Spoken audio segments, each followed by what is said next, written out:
Black Monday. Your usual suspects got canned, right? Vic Fangio, Gonzo. And Minnesota, they just cleaned house. Both Mike Zimmer, the head coach, and Rick Spielman, the GM, Gonzo. Probably going to start over in Jacksonville, obviously. They have an interim coach, so they got Urban Meyer's goofy ass the hell out of there earlier. Also, let's see. I know I'm missing some. Trying to say you got to remember Oakland with their firing. Yes, that's right. Well, the removal of John Gruden. The removal, so, of course, right? So there's been conversation on whether or not they'll keep their interim head coach, who's done a wonderful job throughout a lot of the turmoil that they've had to deal with. Yes, they did. On the field stuff, yes, off the field stuff, and they were still capable of making the playoffs. So, you got that situation that they still may go into a different direction. We still don't know just yet. Exactly. And then Joe Judge, his goofy ass, finally got the hell out of town. You know what, though? I feel for the rest of the division rivals. I know you, Eagles fans, and especially Cowboys fans, be like, what's wrong with Joe Judge? Why don't you keep him? Give us 2 extra wins every year. Exactly. That's exactly how I felt it. Right when it was announced yesterday of his firing, I was slightly disappointed, but at the same time, I felt a little vindicated because of his whole clown fighting on the sideline comment, and then not being man enough and saying, "Yeah, I was talking about you, Washington.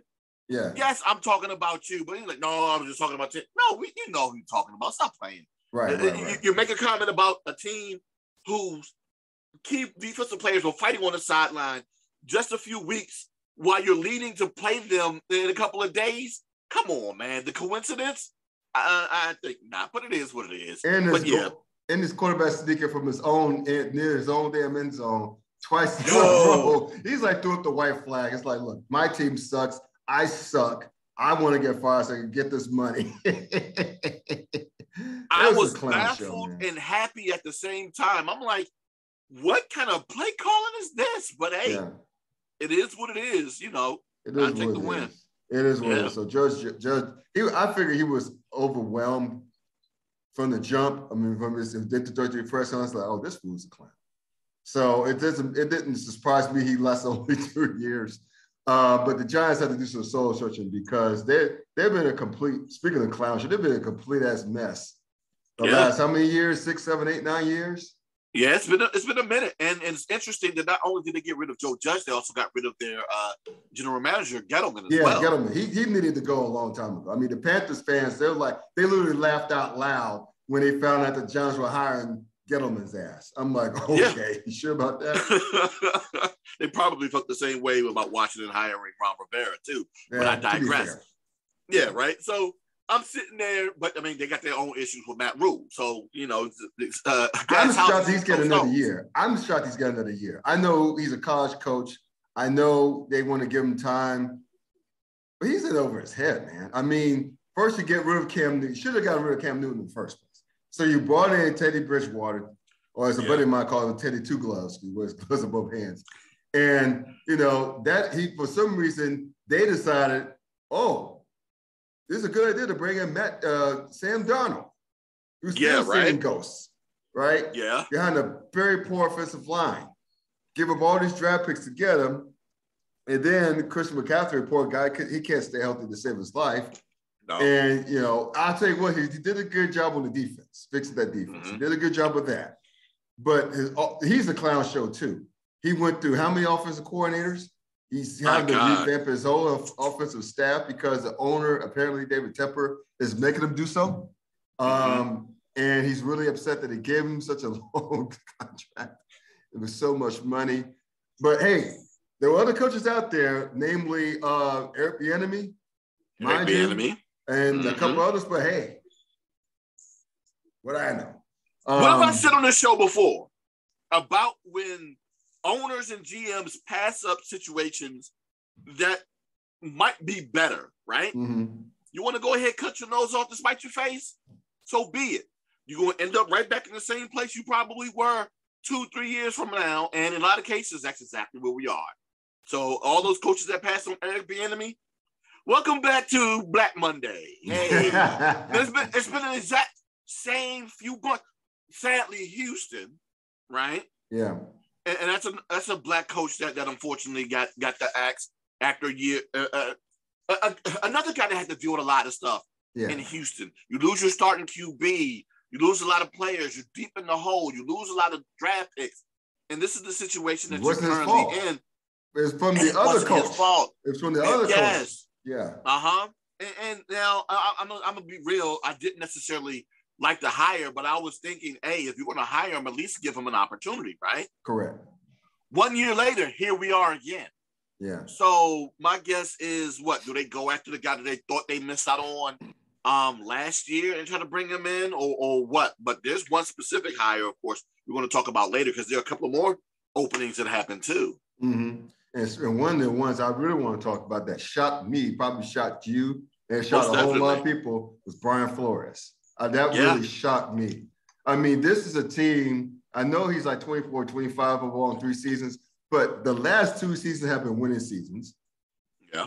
And this season, he's won the first game, beat New England on the road, lost 7 straight due to injuries or bad luck or whatever, and then comes back and wins 7 in a row. So this is the first time that a team in the regular season has lost 7 and then won 7. Yeah. That's the first time it's ever happened. And he was a game or 2 away from possibly pushing for a playoff spot. They finished 9-8. They beat New England twice. They beat New England at the end of the year. And so not only he swept Belichick this year, he's 4-2 against him. Just about to say that. He's 4-2 against he's the only former assistant to fare that well against Belichick, but one of the few coaches to have a winning record against him. Yeah. And he was on that defense in Miami. And look, I know that some of the win streak came against like also Rams or whatever, but you can't help who you play, right? Don't matter. Winners are winning this league. Exactly. And it's hard to win this league. Anyone who follows it knows it's hard as hell to win this league. Yeah. But he did it. And, the fact of the matter is that his defense is damn near elite. Yeah. He just needs, I think apparently what the sticking point was, he and another GM, a GM who's also a brother, Chris Greer, which is craziest among all the ironies. He lost out. There was a period of power struggle when he heard owner Stephen Ross give the explanation about things not working coherently and whatnot. And one of the issues why I heard was that apparently Flores didn't want Tua in the draft. He wanted Herbert. He got overruled by the owner and GM. They picked Tua. Herbert went the next pick to the Chargers, right? And we saw how that turned. We see how that turning out. And then apparently Flores also really wanted Deshaun Watson. They had the bevy of picks to get him. One of the very few teams, not the only team, who had the firepower as far as draft picks and maybe a player to do so and not get seriously hurt, not mortgage their future. Because they had how many, 2 or 3 like first round picks or 3 second round picks or whatever. They had a bevy of picks ready. They had a bevy of picks, and you could thank the Houston Texans for that too, right? Yeah, exactly. Thank you, Bill O'Brien. Yeah. And that's another irony in bit of itself. But apparently Greer and the owner, Stephen Ross, they love Tua. And look, from what I understand, from what I've read and seen, Tua is a good kid. He's a good young man off the field. He's just not that great on the field. And the fact that he tries hard, God bless him, tries hard, he doesn't bullshit around or anything like that. It's just that he's limited, at least in this stage of his career. Maybe he'll get better. We don't know that. Well, I've seen what Herbert can do. We've seen what Herbert can do. And the sky's the limit for that kid. He's just in the same division as Patrick Mahomes. That's the only thing that's keeping him back. But the sky's the limit for that kid in terms of skill set and what have you. And abilities. I just think Tua is limited. I think Flores knew that. And I think that it got to a point where it became untenable. But I would say this for Stephen Ross. There's a reason why the Miami Dolphins have been the Miami Dolphins like under his leadership. right? They barely make the playoffs. I don't think I could almost count the number of times in my hand, maybe a couple of fingers that he made the playoffs under his leadership, under his ownership. And the fact is that if you fire a guy like Flores, I was thinking at least he's going to have Jim Harbaugh come down and take over, right? But he shut that down immediately in this press conference because, Stephen Ross, for those who don't know, is a Michigan guy. He went to Michigan. He's a big-time donor and big-time booster and a big fan of Harbaugh's and vice versa. Harbaugh's a fan of his. But he shut that down quickly. So which leads him to say, who are you going to fire Flores for? How are you going to get a coach that got the most out of his players and had a winning record against Belichick? Are you going to get something comparable to that? I say emphatically no. No. But surprise me. I want you to surprise me, Ross. I do. I want you to surprise me. I mean, it's like Go ahead. No, go ahead. To answer your question, the Dolphins have only made the playoffs once since Ross has become the owner of the Dolphins, and they have had 1, 2, 3, 4, 5 seasons where they were 500 or better. 2 of which were the past 2 seasons. Yep. So that's 3, boys and girls. You do the math. The ones who without Brian Flores. But how long has Ross owned the team? How many seasons? Since 2009. So that's 13. Okay. Going on 14. Okay. Yeah. So, look, it came down between a black coach and a black GM, which none of us make up. The black quarterback as well. Yeah, and the quarterback. So, quarterback or color in this case. So, either way, there are not many of us represented out of those 3 areas, right? So, I think that Flores is going to get a job in the New York Minute. I think the Giants will be foolish not. I just hope it ain't the New York Giants. That's my hope. Well, the Giants are looking at him, I think. Oh no! They're looking at him. But if I were him, if I were Denver, I would hire Flores. Hell, maybe they could get Deshaun Watson. It's a package deal. Maybe because their quarterback situation in Denver. That's why big reason why Fangio is no longer there. Or I just want Flores to avoid the Giants. I really want him to avoid Jacksonville, even though they got a stud at quarterback. I think Sean Codd, owner of the Jaguars, he's running a clown show down there too. So are there other jobs that will open? The Minnesota job is a good job. Minnesota's job is open. The Chicago job is open, of course. That's another good job. Yeah. And then, like you said, Denver, Jacksonville, and then the other 3 that we've harped on so much already. Yeah. So those 7. Yeah. So I think Flores is going to be fine. So because the only coaches will look and say, "What? The Dolphins let go a guy who has back-to-back winning seasons, albeit didn't qualify for the playoffs, but still had a winning record against Belichick. Had the defense playing at a high level, brought his team back from the ashes." And we're going to let him sit unemployed? No. I mean, you look at it like this, right? So, of course, for those who haven't watched Sleepy Sports and don't know, Coach Scotty, our co-host, there is a huge Dolphins fan. So I think I know a little bit about the Dolphins enough from listening to Coach Scotty there. And listening to him talk about the team over the past few years, listening to him talk about how the defense, of course, is most definitely evolved over the past 3 seasons under Flores. But a lot of things for them to do what they've done, in my opinion, with a quarterback who still isn't on par with a lot of other QBs, even though he's had good games, but he's also had bad ones, right? Right. They don't necessarily have a consistent running back, but they tend to run the ball well enough, but they can always get better. Same thing at the wideout spot, even though Waddle, their rookie QB, not QB, but wideout that they just drafted, who has the most receiving yards in a rookie season for for a rookie all time? I think it is all time. Is there more than Jamar Chase? Is there more yards than Jamar Chase? I think it might be, but it's either way. he has over 1,000 yards receiving. Right. So he's had a wonderful year as a wideout, as a rookie.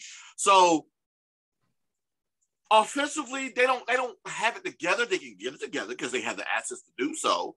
And if they can go ahead and get them a coach in there, I think they may be able to do something with this organization. But at the same time, it speaks volumes on what Flores has been capable of doing, even though he's been doing it technically one-handed with that defense and partially special teams. So yeah, if he had an offense, how much better could he have been? Maybe another win or two. Right, and that's the thing. And also, our fellow Aggie Pete Dukes, isn't he a Dolphins fan? Petey is a Dolphins fan as well. Yes, sir. Yeah, he always says, "Unfortunately, I'm a Dolphins fan." At least he's a real fan. At least he's sticking by him. I mean, I'll give him that. I'll give him that. And your boy Scotty too. At least he's sticking by him. But I don't know. I don't know if Stephen Ross knows what the hell he's doing. I don't think he does. I think it hurts me to say this, even though, again, we're underrepresented in the fall, especially from the GM perspective. I think that they fired the wrong guy. I think they should have let go Chris Greer. I mean, look, again, he did a decent job drafting the periphery. Like, you know, he drafted Waddle. Yeah. He drafted a lot of players on defense, young players on defense. He brought in a lot of players on defense. He just picked the wrong quarterback. He just picked the wrong quarterback. So, again, it remains to be seen with Tua. He could get better. No one says it won't get better. I think he has a ceiling. I think his ceiling is much lower than Herbert's.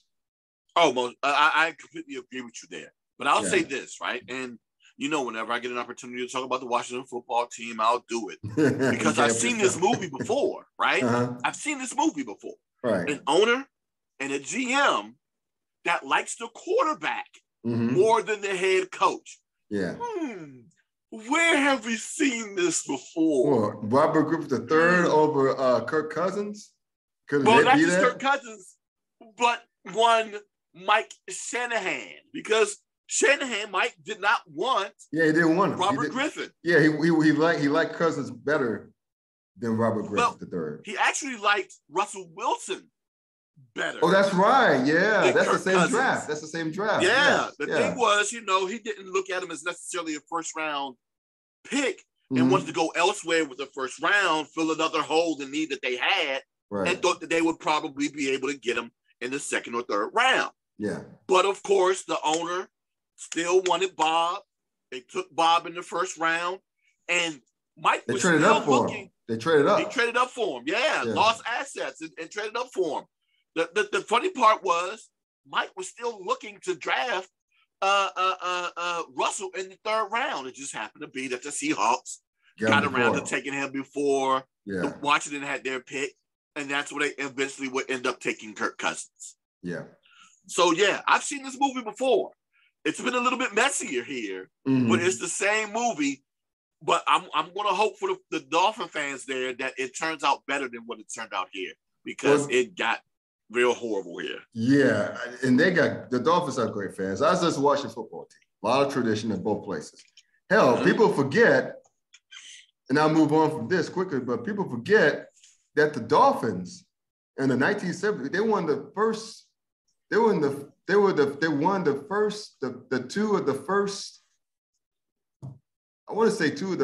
Super Bowls, because the Baltimore, the 1970 Baltimore Colts won it all. They beat Dallas. The 1971 Cowboys beat the Dolphins in the playoffs, in the Super Bowl. Then the 72 Dolphins and 73 Dolphins, they won. So the Dolphins played in 3 of the first 4 Super Bowls in 1970s. In the 1970s, yes, most definitely. 1970s. So if it weren't for a certain team in Pennsylvania, that team seems to ruin everybody's day. They could have been the team of the 70s. Yeah, they could have been, because they were the first, other than the Packers, after the merger, they're the first repeat champions. Yeah. And they played in 3 straight Super Bowls under Don Shula. So with quarterback by Bob Greasy. Yeah. So Hall of Fame. Don't worry, I made that same mistake yesterday too. Yeah. Yeah. I think about his son Brian a lot. So So the Dolphins, they're a story franchise. They were a story franchise, but who knows? But speaking of